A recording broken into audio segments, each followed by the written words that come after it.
मुंडावर में भाजपा नेत्री अंजलि यादव गांव का दौरा कर रही है और इनका उद्देश्य बताया जा रहा है रोजगार मेले का।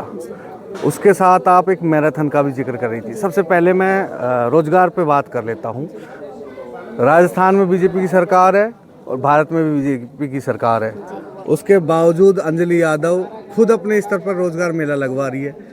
सरकार में कमी है या फिर कोई सिस्टम में कमी है? नहीं, ऐसा कुछ नहीं है कि सरकार में कमी है। हमारी सरकार बहुत अच्छे से काम कर रही है, लेकिन मैं अपने युवाओं के साथ अपने पर्सनल तौर पर जुड़ना चाहती हूँ। इसके लिए मैंने रोज़गार मेला लगाया है और मेरे पिताजी मेजर ओपी यादव, स्वर्गीय मेजर ओपी यादव जी का भी यही सपना था कि हमारे युवा आगे बढ़ें और रोज़गार की समस्या दिन प्रतिदिन आप जानते हैं कि बढ़ती जा रही है। कुछ हमारे मैं ये कहूँगी कि हमारे जो बच्चे हैं वो एजुकेशन जो है यहाँ पर कम है और ज़्यादा एजुकेटेड ना होने की वजह से भी इनको रोज़गार नहीं मिलता है।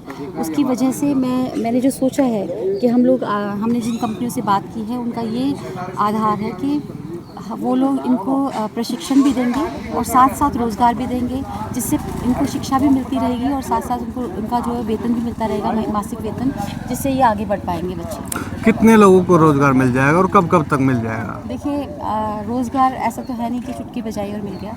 आज मैंने शुरू किया है रोज़गार मेला। इसकी सफलता आप लोगों पर ही निर्भर करती है, जितने बच्चे आएंगे। लेकिन मैं ये नहीं कहती कि हम एक साथ 200 बच्चों को दे देंगे या 300 बच्चों को दे देंगे। लेकिन हाँ, ये है कि 20-25 दिन में हमने जैसे 20-25 बच्चों को लगाया, फिर अगले 15-20 दिन में हम अगले और भी 20-25 बच्चों को लगाएंगे। इस तरीके से करते करते मेरा एक लक्ष्य है कि मैं 1000 बच्चों को रोज़गार ज़रूर दिलाऊँ। और मैं ये बात ऐसा नहीं है कि यहाँ माइक पर कह रही हूँ या सिर्फ कहने के लिए कह रही हूँ।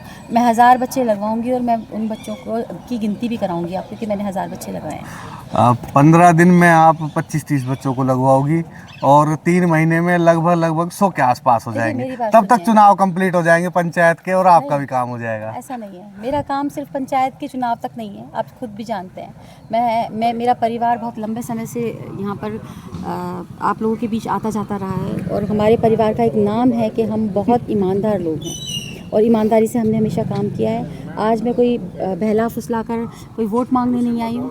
अगर मैं काम करूँगी तो मैं करूँगी और अगर मैं नहीं करूँगी तो मैं नहीं करूँगी। जो मैं बाहर से हूँ मैं वही हूँ मैं हूँ और वैसे ही मैं अंदर से हूँ।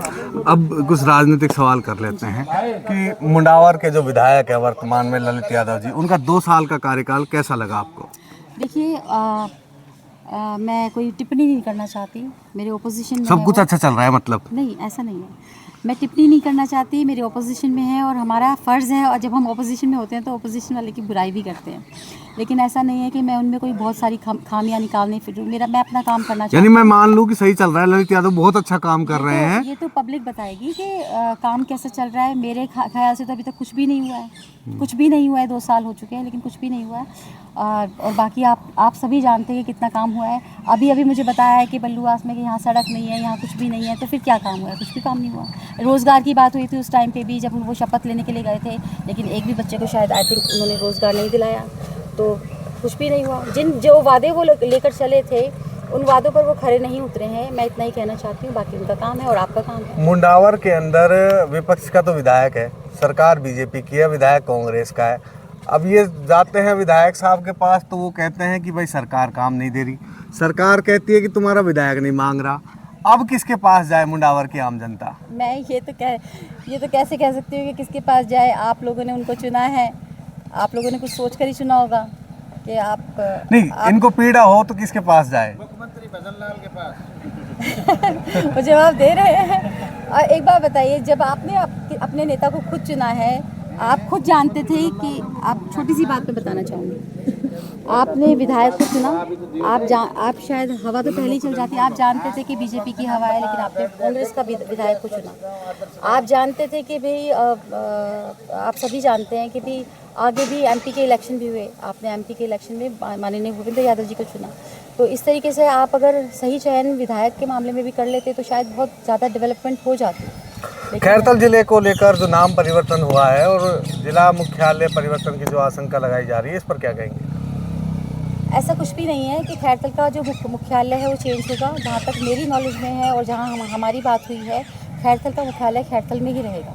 मुनावर की आम जनता से भी बातचीत होती होगी, तो वो इस मैटर पर क्या कहते हैं मेरी अभी इस विषय में आपसे ही पहली बार बात हुई है, मुझसे तो कोई सवाल पूछता नहीं है। कि जिला मुख्यालय कहाँ जाएगा? हाँ, बिल्कुल नहीं पूछता, क्योंकि मैंने सबको बोला हुआ है कि जिला मुख्यालय आपका खैरतल में ही रहेगा, आपको घबराने की ज़रूरत नहीं है। आप ये जो अटकलें लगाई जा रहे हैं कि भिवाड़ी जाएगा, ये देखिए ऑपोजिशन का काम होता है, ये ऑपोजिशन आपको भटकाती है। पहले भी बहुत बार भटकाया गया है, चुनाव में भी हमारा इसके लिए भी, कॉन्स्टिट्यूशन के लिए भी, कि हमारे संविधान बदल गया है, हमारा संविधान बदल गया है। संविधान में ये लिखा है कि कोई भी व्यक्ति कहीं से भी चुनाव लड़ सकता है, तभी तो टिकट मिलती है। तो हमने संविधान कहाँ बदला?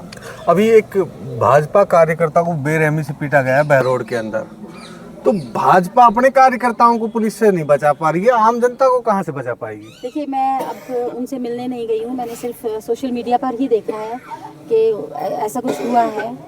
तो इस बात की जानकारी मुझे ये नहीं है कि उनका कोई निजी तौर पर कोई झगड़ा हुआ है या किसी और तरीके का। बस भाजपा, अगर मेरे साथ कुछ हो जाता है तो आप कहेंगे भाजपा नेत्री, तो ऐसा कुछ नहीं है, कोई निजी प्रॉब्लम भी हो सकती है। अब मन में क्या है, जिला प्रमुख की है खैरतल तिजारा जिले में, या फिर विधानसभा का ही दोबारा से तैयारी करोगी? देखिए, चुनाव तो लड़ना ही है, आगे भी बढ़ना है, और मैं आज बल्लूवास में खड़ी हूँ, जहाँ पर मेरे पिताजी स्वर्गीय मेजर ओपी यादव जी ने बहुत काम कराए, और जो उनके काम के साक्षी हैं लोग, जो बड़े बुजुर्ग हैं, वो भी यहाँ पर सम्मिलित हैं इस वक्त। तो मैं यही कहूँगी कि मैं तो आप सभी का आशीर्वाद चाहती हूँ। आप जैसा कहेंगे मैं वैसा करूँगी। वार्ड कौन सा होगा आपका? देखिए, आप बल्लूवास में इच्छा बता दीजिए। देखिए, बल्लूवास में खड़ी हूँ तो बल्लूवास तो होगा ही उसमें। अच्छा, तो यही वार्ड मान ले। कौन सा वार्ड है अपने जिला पंचायत में? चलो, एक चीज और बता दीजिए, आप जिस सड़क से आई है, अब तो विधायक तो चलो कांग्रेस का है, सरकार बीजेपी की है, ये सड़क कब तक बन जाएगी? ये सड़क मुझे नहीं पता, कि अब आप जैसे लिख के देंगे मुझे, मैं आगे बात करूंगी। मेरे हाथ में तो आपने कलम दी नहीं है। आपने तो देख ही लिया है ना, अब तो सड़क का हाल। तो सड़क तो देख ली, लेकिन कलम भी तो होनी चाहिए ना। आप भी कैसे, मतलब ताकत होनी चाहिए। एग्जैक्टली, कलम की ताकत अलग चीज है। साफ बात है, जिता के भेजोगे तब मैं बनवा दूंगी है। हाँ, लेकिन मैं ऐसा नहीं कह रही हूँ कि मैं कोई वार्ड का इलेक्शन लड़ने जा रही हूँ या आगे क्या करूँगी, लेकिन जो भी करूँगी आप सभी से आशीर्वाद लेकर, पूछ कर, बहुत अच्छे से इस बार चुनाव लड़ूंगी। क्योंकि बिल्कुल हैप्पीजार्ड में मैं कोई डिसीजन नहीं लेना चाहती। आप सभी का साथ चाहती हूँ, और चाहती हूँ कि आप अच्छे से गाइड करें मुझे। तो ये की तरह हैं, पिता की कमी पूरी करते हैं, तो अब उनके साथ ही जुड़े रहेंगे चाहे कुछ भी हो जाए। अच्छा, जब तक वो है तब तक तो बीजेपी में है, इसके बाद का पता नहीं। अब बीजेपी में वो, जब वो हैं, वो भगवान को मतलब बनाए रखे, वो हैं तो हम बीजेपी में भी हैं और आगे भी बीजेपी में ही रहेंगे। चलो, ये थी मेरे साथ